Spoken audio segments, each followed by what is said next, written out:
Invitation de Dieu à son repos en Jésus-Christ. Méditation sur Hébreux 4h1. Craignons donc, tandis que la promesse d'entrer dans son repos, kataposie, subsiste, qu'aucun de vous ne paraisse être resté en arrière. Hébreux 4h1. Ici, son repos désigne le repos de Dieu. Dans Ésaïe 66, 1 et Actes 7h49, le terme kataposie se réfère au repos de Dieu.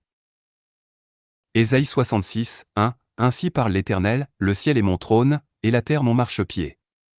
Quelle maison pourriez-vous me bâtir, et quel serait le lieu de mon repos, Menois, kataposie? Acte 7h49, le ciel est mon trône, et la terre mon marchepied. Quelle maison me bâtirez-vous, dit le Seigneur, ou quel est le lieu de mon repos, kataposie?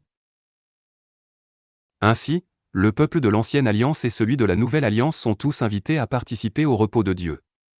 La différence réside dans le fait que les premiers furent appelés par Moïse et David, tandis que les seconds le sont par le Fils unique de Dieu, Jésus-Christ, et par l'Esprit Saint. Quant à la génération de l'Exode, le peuple du désert, elle n'a pas su faire pleinement confiance à Dieu et, par conséquent, n'a pas pu utiliser cette invitation. Parmi cette génération, seuls 2 hommes, Josué et Caleb, entrèrent dans le pays promis, Canaan. Tous les autres appartenaient à la 2e génération, née dans le désert, élevée et instruite selon la loi de Moïse. La première génération du désert, effrayée par la stature imposante des ennemis visibles, ne crut pas à la promesse de Dieu et dut errer 40 ans dans le désert, jusqu'à disparaître dans la poussière.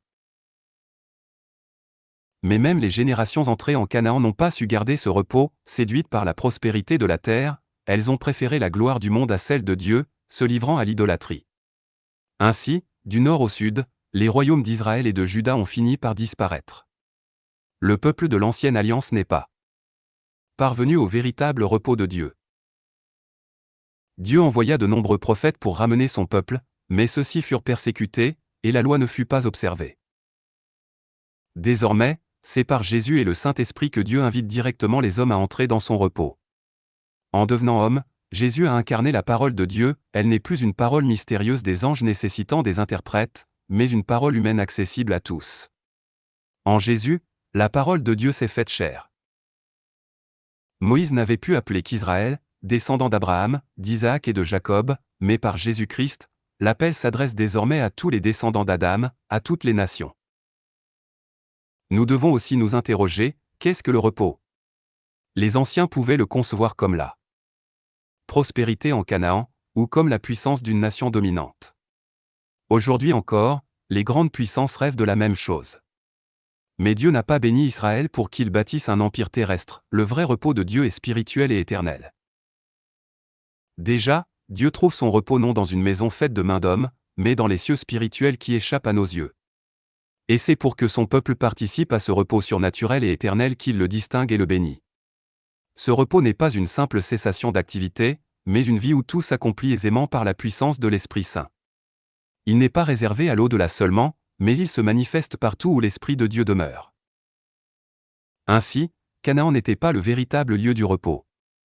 Considérer la prospérité terrestre comme le but ultime, c'était se méprendre sur la volonté de Dieu. Aujourd'hui encore, si l'Église place la prospérité matérielle et la sécurité terrestre au centre de sa vision de la bénédiction, alors elle n'est pas différente du peuple ancien et elle risque de ne pas entrer dans le repos de Dieu. Pourtant, la promesse de Dieu demeure ouverte et valide. Nul ne doit désespérer d'être venu trop tard à l'Évangile, les ouvriers de la 11e heure reçurent la même récompense que ceux de la première. Ce n'est pas par nos œuvres, mais par la grâce de l'appel divin que nous sommes sauvés. Rappelons-nous Moïse, appelé à 80 ans, ce qu'il accomplit ne fut pas par sa force, mais par le Saint-Esprit. Même s'il n'entra pas en Canaan, il participa au salut de Dieu. Ainsi, ne pensons jamais que manquer les bénédictions visibles de ce monde équivaut à manquer le salut éternel. Que nous soyons toujours comptés parmi ceux qui entrent dans le repos de Dieu. Alléluia, Amen. Prière finale. Seigneur Dieu, tu invites tous les hommes à entrer dans ton repos divin par Jésus-Christ et le Saint-Esprit. Merci d'avoir rendu ton appel accessible à tous, dans un langage humain que nous pouvons comprendre. Nous te prions de nous aider à répondre à ton invitation, à demeurer dans ta présence et à expérimenter ton repos véritable ici et maintenant. Que la parole de Dieu qui s'est faite chair en Jésus transforme notre vie et nous conduise à la paix et à la sainteté.